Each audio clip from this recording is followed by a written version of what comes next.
마가복음 6장 17절부터 끝절인 29절까지 보겠습니다. 같이 읽겠습니다. 전에 헤롯이 자기가 동생 빌립의 아내 헤로디아에게 장가든 고로 이 여자를 위하여 사람을 보내어 요한을 잡아오게 가두었으니, 이는 요한이 헤롯에게 말하되 동생의 아내를 취한 것이 옳지 않다 하였음이라. 헤로디아가 요한을 원수로 여겨 죽이고자 하였으되 하지 못한 것은 헤롯이 요한을 의롭고 거룩한 사람으로 알고 두려워하여 보호하며 또 그의 말을 들을 때에 크게 번민을 하면서도 발갛게 들음이러라. 마침 기회가 좋은 날이 왔으니 곧 헤롯이 자기 생일에 대신들과 천부장들과 갈릴리의 귀인들로 더불어 잔치할세. 헤로디아의 딸이 친히 들어와 춤을 추어 헤롯과 그와 함께 앉은 자들을 기쁘게 한지라. 왕이 그 소녀에게 이르되 무엇이든지 네가 원하는 것을 내게 구하라, 내가 주리라 하고, 또 맹세하기를 무엇이든지 네가 내게 구하면 내 나라의 절반까지라도 주리라 하거늘, 그가 나가서 그 어머니에게 말하되 내가 무엇을 구하리이까?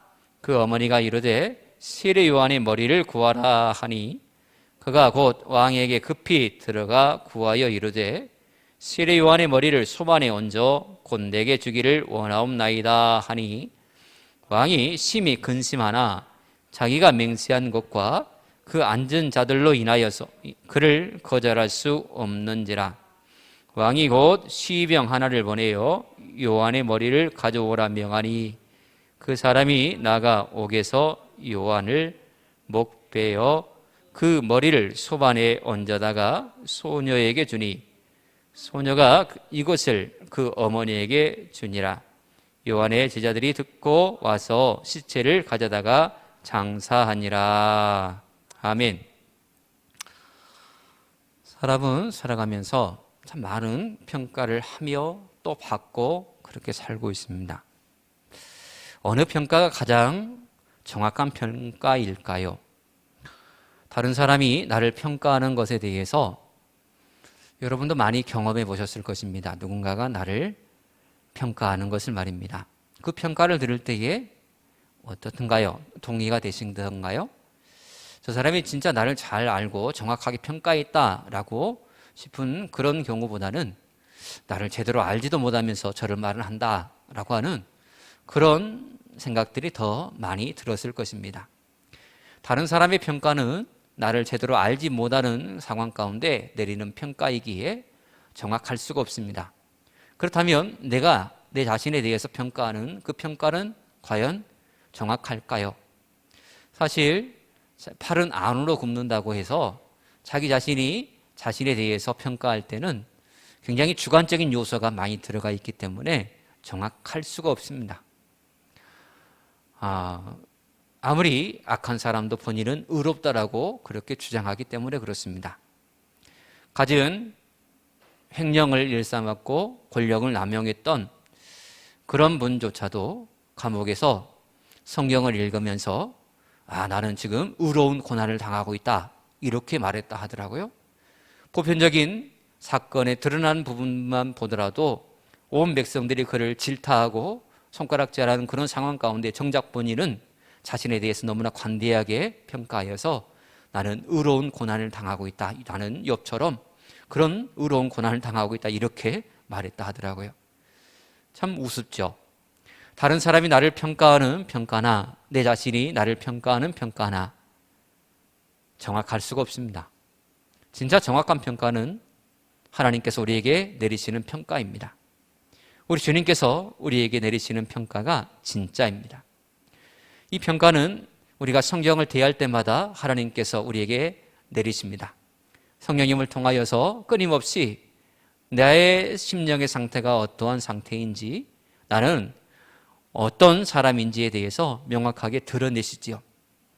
하나님께서 드러내실 때에 아무도 숨을 수 없고 감춰둘 수가 없지요. 우리 주님께서 세상에서 사역을 하시면서 사람에 대해서 그렇게 평가하신 적은 없습니다. 그렇게 유익되는 일이 아니기 때문에 하나님, 우리 주님께서는 특정한 사람들에 대해서 이렇다 저렇다 평가하지 않으셨습니다. 그러나 세례 요한만큼은 다르셨습니다. 세례 요한에 대해서는 우리 예수님께서 여자가 낳은 자들 중에 가장 큰 사람이다라고 세례 요한을 그렇게 평가하셨습니다. 즉, 이 땅의 모든 사람들은 여자의 후손으로서 어머니의 배에서 태어난 사람들 아니겠습니까? 그런데 여자가 낳은 자 중에 세례 요한이 가장 최고다라고 이렇게 우리 주님께서 세례 요한을 가리켜서 그렇게 평가하셨다라고 하는 것입니다. 가장 큰 사람이라고 평가받은 세례 요한. 그 세례 요한이 오늘 본문에 보니까 참 어이없게 목배임을 당하여서 죽어버렸습니다. 여자가 낳은 자 중에 가장 큰 사람이라고 예수님의 칭찬을 받았던, 인정을 받았던 세례 요한이 너무나 허무하게 형장의 이슬로 사라지고 만 것입니다. 우리는 이 사건을 면밀히 들여다볼 필요가 있습니다. 물론 세례 요한은 하나님의 뜻 안에서 생을 마감했습니다. 하나님의 뜻에 역행되는 일은 이 세상에서 한 번도 일어난 적이 없기 때문에 그렇습니다. 하나님은 합력하여 선을 이루시는 하나님이십니다. 아무리 악한 영이 우리가 하나님의 일들을 감당하기 사명의 길을 걸어감에 있어서 그것을 방해한다 할지라도 그것조차도 하나님께서는 선을 이루시는 도구로 삼으신다라고 하는 것입니다. 그래서 모든 것들은 다 하나님의 섭리 안에서 이루어진다라고 해도 과언이 아닙니다. 그래서 우리는 어떤 일을 만나든지 그 안에서 하나님의 뜻을 찾을 수 있어야 됩니다. 성경을 볼 때마다 우리가 주의 깊게 가장 먼저 발견해야 될 것은 이 안에 담겨져 있는 말씀 속에서 하나님은 어떤 하나님으로 내게 다가오시는가? 성경을 대할 때마다 가장 먼저 찾아야 될 것은 내게 어떤 말씀을 주시는가가 문제가 아니라 이 말씀 속에 담겨져 있는 하나님은 어떤 하나님이신가? 이것을 제일 먼저 발견해야 됩니다. 큐티할 때에, 성경을 묵상할 때에 첫 번째 원리가 이것입니다. 하나님은 어떤 하나님이신가? 그 하나님께서 내게 어떤 말씀을 주시는가? 그 하나님께서 내가 어떤 삶을 살기를 원하시는가? 이것을 말씀 안에서, 어떤 말씀 안에서 대하든지 그 말씀 안에서 이것을 발견하는 것입니다. 오늘 본문은 하나의 사건이 쭉 열거되고 있습니다. 세례 요한이 목배임을 당하여 죽을 때까지의 그런 상황을 열거하고 있어요. 그냥 단순하게 하나의 이야기다라고 이것을 그렇게 접근하면 아무런 교훈을 얻을 수가 없습니다.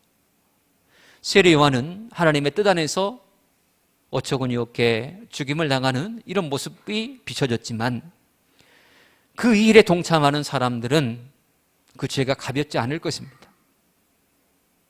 하나님께서는 세례 요한의 죽음까지도 당신의 영광으로서, 영광의 도구로 사용하여 합력할 선을 이루어 가시지만 주의 종에 대해서 모함하고 형장의 이슬로 내몬 그 사람들의 죄는 결코 가볍지 않다라고 하는 것입니다.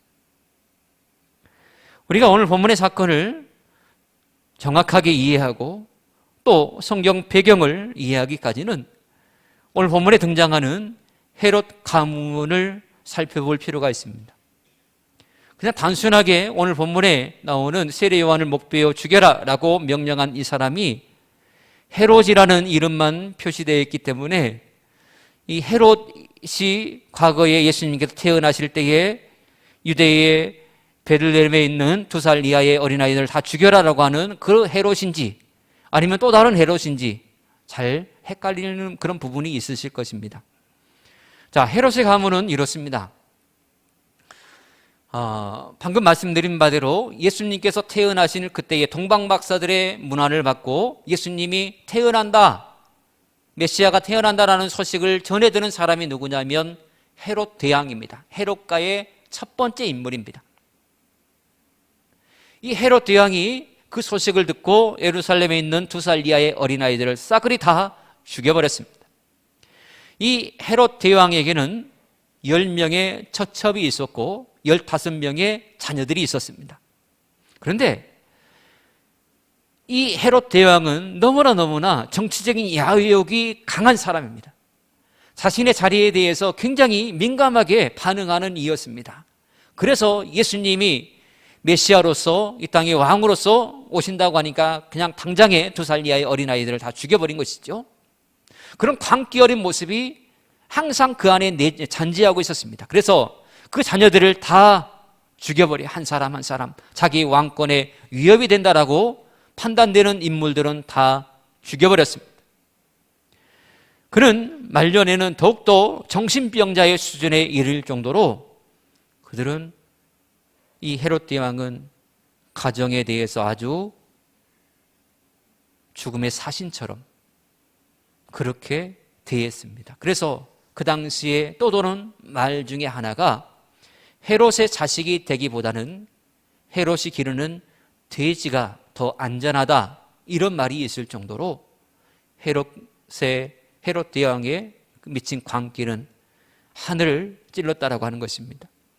헤롯은 부인들을 맞이할 때에 부인들을 맞이했는데 그 첫째 부인에게서 자식을 얻었는데 이 자식은 헤롯 대왕의 손에 의하여서 죽임을 당합니다. 자신의 왕권에 위협이 된다. 첫째는 이 장남은 결국 내 자리를 빼앗고 왕이 될 놈, 이렇게 경쟁자로 여겨서 장남을 쳐 죽입니다. 둘째 부인에게서 2 아들을 낳았습니다. 그 중에 한 아들의 이름이 아리스토블루스라는 이름을 가진 아들입니다. 이 2 아들도 결국 헤롯 대왕의 칼날에 의하여서 죽임을 당합니다. 그러나 아리스토블루스, 즉 2번째 부인에게서 얻은 그 아들 가운데 아리스토블루스라는 이 아들에게는 하나의 딸이 있었습니다. 그 딸의 이름이 누구냐면 오늘 본문에 등장하는 헤로디아입니다. 헤로디아. 족보가 좀 복잡해요. 헤로디아라는 이 여인이 헤롯 대왕의 둘째 부인인 그 부인에게서 태어난 아들의 딸이었어요. 즉 헤롯 대왕과 얘기하면 손녀죠. 그리고 셋째 부인에게서 헤롯 안디바라는 아들이 태어납니다. 그리고 넷째 부인에게서 빌립이라는 아들이 태어납니다. 자, 그런데 이제 이런 족보는 대충 이렇게 돼요.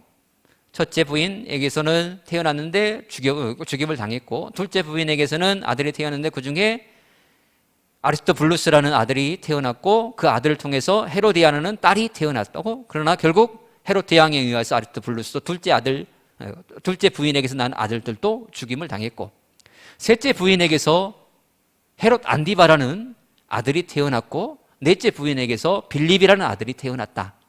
이 정도만 알면 대충 헤롯 가문에 대해서 오늘 본문에 진행되는 상황에 대해서 어렴풋이 이제 이해를 하실 것입니다. 그런데 자, 넷째 부인에게서 빌립이라는 아들이 태어났어요. 근데 이 빌립이라는 이 아들이 누구랑 결혼했느냐면 둘째 부인에게서 태어난 아리스토블루스의 딸인 헤로디아와 결혼을 했습니다. 즉 작은 아버지랑 조카가 결혼을 한 거예요. 콩가루 집안. 우리나라 법으로 하면 콩가루 집안이에요. 콩가루 집안. 그런데요, 이 빌립이 헤로디아와 결혼을 했는데 헤롯 대왕이 이 빌립에게는 유산을 남겨주지 않았어요.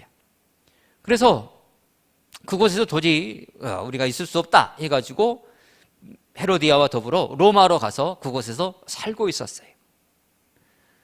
근데 아버지 헤롯 대왕이 나이가 들어서 죽었어요. 그 뒤를 이어서 누가 왕위에 올랐느냐면 셋째 부인에게서 태어난 헤롯 안디바가 왕위에 올랐습니다. 오늘 본문에 등장하는 헤롯이라는 이름은 바로 이 사람입니다. 헤롯 안디바. 이 사람이 왕위에 올라서 로마에 가게 되었어요. 그곳에 가서 빌립의 집에, 자기 사촌 동생이잖아요. 빌립의 집에 갔더니 너무나 아리따운 여인이 그곳에 있는 것입니다. 물어봤더니 자기 사촌 동생의 아내래요. 그래서 이 헤롯 안디바가 성욕이 그런 눈이 핑 돌아가지고 이 헤로디아를 꼬셔요. 꼬셔가지고 빌립과 이혼하게 만듭니다. 그래가지고 본인이 아내로 맞이했어요. 오늘 본문의 시작점이 바로 여기서부터 시작합니다. 헤롯 안디바가 사촌 동생의 아내를 이혼시키고 헤로디아를 자신의 아내로 삼아버렸어요. 이것을 세례 요한이 알게 된 것입니다. 그걸 그냥 지나칠 수 있는, 지나칠 세례 요한이 아니죠. 그것을 지적했어요. 이건 잘못된 일 아니냐. 당신 너무 큰 죄를 저질렀다라고 이렇게 지적을 하니까 듣기 싫은 거죠. 듣기 싫어요. 헤롯 안디바는 굉장히 그것에 대해서 민감하게 듣기 싫어했어요. 그러나 그는 세례 요한을 통하여서 일어나는 모든 일들을 다 듣고 보고 있어서 두려워했고 오히려 세례 요한을 존경하는 그런 입장이었는데, 그것을 계속적으로 지적하는 헤로디아의 입장에서는, 그 부인의 입장에서는 너무나 꼴보기 싫은 거예요. 저걸 어떻게 할까? 확 죽여버리고 싶은데 어떻게 할 수 있는, 자신에게는 어떤 할 수 있는 그런 역량도 없고 그런 상황 가운데 있었는데, 하루는 마침 좋은 기회가 일어난 것입니다. 헤롯 왕의 생일이 닥쳤어요. 그 생일날 문무백관을 다 동원하여서 성대한 잔치를 하는 가운데 헤로디아의 딸이 와서 춤을 춥니다. 너무나 황홀하게 춤을 잘 췄나 봐요. 그러자 왕이 뿅 갔어요. 너무나 기분이 좋았겠죠. 술도 거하게 한잔한 터라. 그래서 사람들 앞에서 선언합니다. 네 소원이 뭐냐? 네가 뭘 원하든지 심지어 이 나라의 절반까지라도 내가 너에게 주겠다. 원하는 것을 말해봐 라고 말하자 이 딸이 후다닥 엄마한테 가가지고, 엄마 이러이러한데 내가 뭘 원해야 돼? 뭘 해야 돼? 안 그래도 눈에 가시가 떴던 세례 요한이 번뜩 떠올라서 세례 요한의 목을 달라게라 라고 그렇게 어머니가 딸에게 얘기해요. 딸은 뭣도 모르고 와서 그렇게 얘기해서 결국 세례 요한이 형장의 이슬로 죽고 말았습니다. 사실 누구든 그런 것 같아요. 자신의 잘못을 지적하면 잘못한 것을 분명히 알지만 그 잘못했다라고 지적하는 그 소리에 대해서 결코 달갑게 받아들이려 하지 않습니다. 이런 모습은 일반적인 사람들에게서만 나타나는 그런 일이 아니라 교회 안에 있는 사람들에게조차도 두드러지게 나타나는 모습 중에 하나입니다. 진짜 양을 살아가는 목회자라면 곁길로 가는 양에 대해서 막대기로 툭툭 치면서 이쪽으로 가라고 하는 것이 진짜 목자이겠지요. 그러나 오늘날 교회 안에서 잘못한 것을 지적하는 목회자는 찾아보기 힘듭니다. 올바른 것을 가르치고 전심으로 올바른 길로 이끌려고 몸부림치는 성도들이 거부 반응을 일으킨다 할지라도 끝까지 그것을 밀어붙이는 목회자는 거의 찾아보기 힘듭니다. 오늘날 교회 안에 회개하라라고 선언하는, 선포하는 그런 메시지를 여러분 들어보셨나요?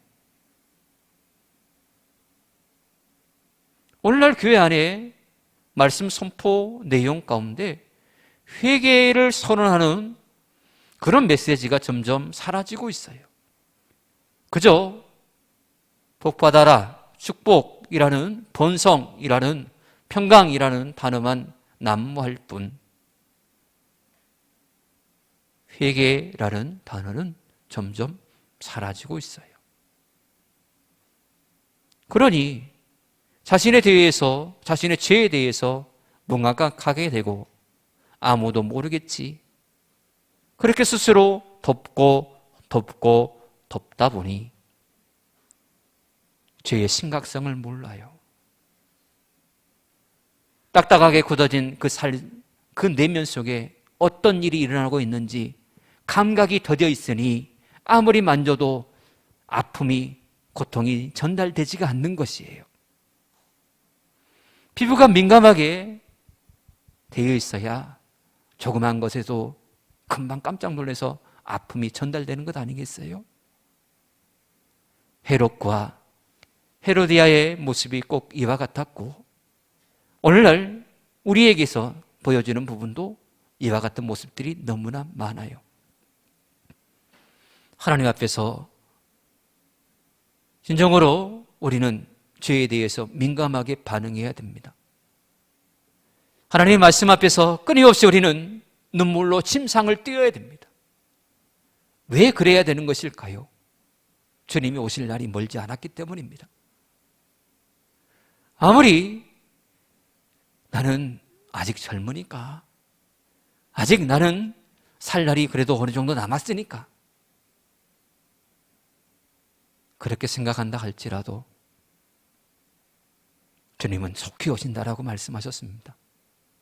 그러므로 우리는 말씀 앞에서 끊임없이 나의 실체를 바라볼 수 있어야 됩니다. 그런데요, 아무리 말씀을 외치고 아무리 회개의 복음을 외치며 아무리 주의 지팡이로 막대기로 나를 올바른 길로 인도하신 하나님의 손길이 있다 할지라도 사람의 의지 가지고는 회개의 자리로 나가지 못하더라고요.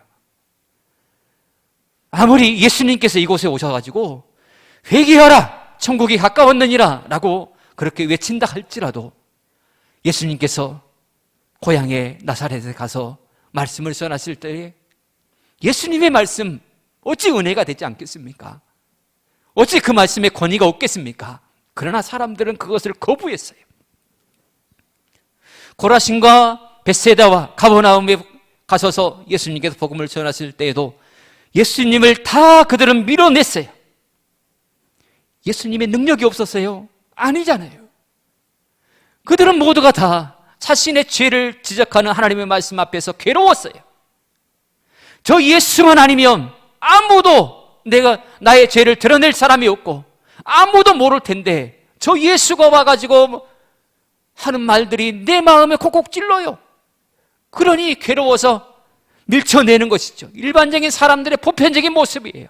그래서 사람의 의지 가지고는 회개의 자리로 절대로 나갈 수가 없어요.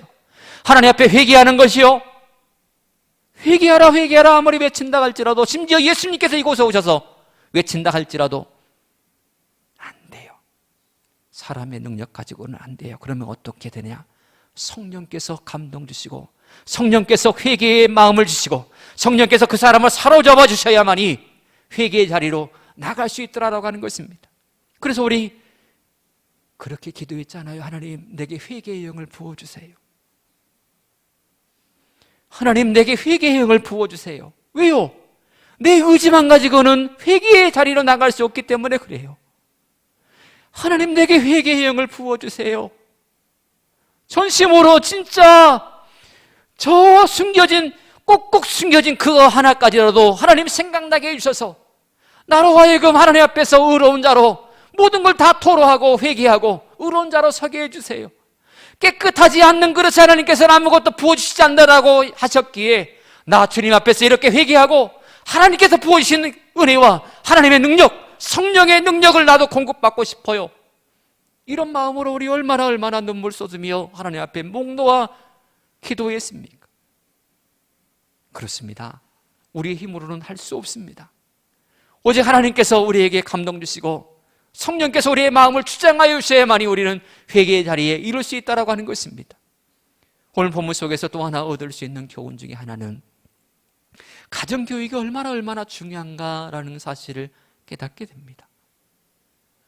처음 일대 헤롯 대왕의 모습이 권력욕에 심취된 광인이었습니다.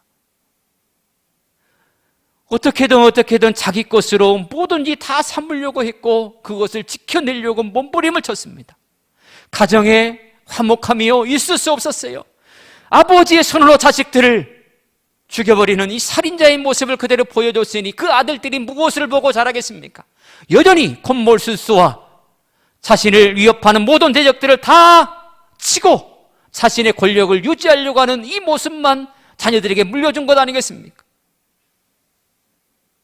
가정이 바로 서지 못하면 나라가 바로 서지 못합니다. 가정이 바로 서야만이 나라가 바로 서고, 가정이 하나님의 은혜로 충만해야만이 교회가 은혜가 충만할 수 있습니다. 가정의 축복은요, 교회의 축복과 밀접한 연관이 있습니다. 하나님, 우리 가정에, 우리 교회에 복 주시고 부흥 주세요. 그보다 더 먼저 선결되어야 될 것이 무엇입니까? 우리 가정에 하나님 은혜 주시고 우리 가정에 하나님께서 복 주시옵소서. 이 복을 통하여서 하나님의 교회가 우리 가정을 통하여서 더욱더 윤택해지고 부흥하는 역사가 일어나게 하옵소서. 그렇게 기도하시기를 축복합니다. 하나님의 축복이 여러분들의 가정에 가득하게 되기를 축복합니다. 여러분들의 자녀들이 신앙 안에서 바로 서게 되기를 축복합니다. 신앙 안에 바로 서는 자녀들을 볼 때에 얼마나 기쁩니까? 자녀들이 참 승승장구하고 좋은 직장에 그렇게 되어 있는 것, 그것을 보는 것보다도 자녀들이 신앙 안에서 믿음이 쑥쑥 자라가고, 엄마, 아버지, 나 이번에 교회에서 안수 집사님 됐어요. 나 이번에 교회에서 권사님 돼요. 축하해 주세요. 나 이번에 교회에서 장로 직분을 맡게 되었어요. 기도해 주세요. 이런 자녀들을 보는 부모는 진짜 행복할 거예요. 언제나 여러분들의 가정이 주님의 축복이 가득한 가정 되어지기를 축복합니다. 그 축복이 하나님의 교회에 이어져서 여러분들의 가정과 자녀들을 인하여서 하나님의 교회가 더욱더 든든히 세워지고 부흥하는 역사가 있게 되기를 축복합니다. 기도하겠습니다. 하나님 감사합니다. 언제나 우리를 사랑하시고 은혜 베푸시기를 기뻐하시는 아버지 하나님, 우리의 마음이 항상 주님께로 향해지기를 원합니다. 끊임없이 하나님의 은혜를 간구하고 주신 은혜로 살아가게 하옵소서. 무엇보다 우리 자녀들에게 큰 은혜를 베푸시고 부모의 우리의 신앙을 그대로 본받아 따라올 수 있도록 먼저 된 우리가 앞에서 믿음의 본을 잘 보이도록 인도하옵소서. 하나님, 우리는 하나님 앞에 이 시간이 있습니다. 하나님께서 무엇을 원하시고 또 우리를 통해서 무엇을 이루시고자 하시는지 우리는 알 수 없지만 그저 나를 내려놓고 온전히 하나님 앞에 그 손에 우리를 맡기오니 당신의 뜻대로 우리를 인도하여 주시옵소서. 하나님의 교회가 무엇보다 부흥하고 더 풍성해지기를 원합니다. 이를 위해서 우리 모든 성도님들 한 사람 한 사람 축복하시고 가정에 큰 축복을 부어 주시옵소서. 예수님으로 간절히 기도합니다. 아멘.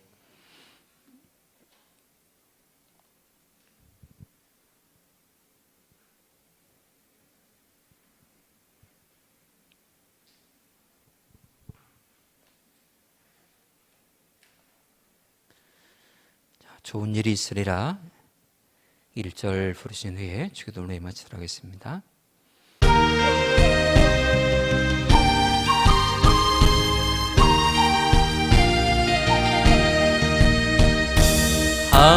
하나님을 아버지라 부르는 자는 좋은 일이 있으리라.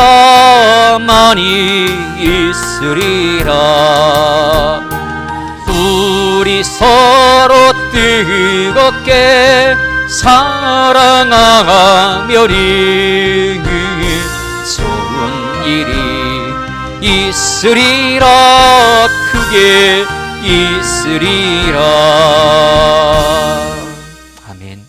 하늘에 계신 우리 아버지, 아버지 이름을 거룩하게 하시며 아버지의 나라가 오게 하시며 아버지의 뜻이 하늘에서와 같이 땅에서도 이루어지게 하소서. 오늘 우리에게 일일 양식을 주시고 우리가 우리에게 잘못한 사람을 용서하여 준 것 같이 우리 죄를 용서하여 주시고 우리의 심에 빠지지 않게 하시고 악에서 구하소서. 나라와 권능과 영광이 영원히 아버지의 것입니다. 아멘. 감사합니다.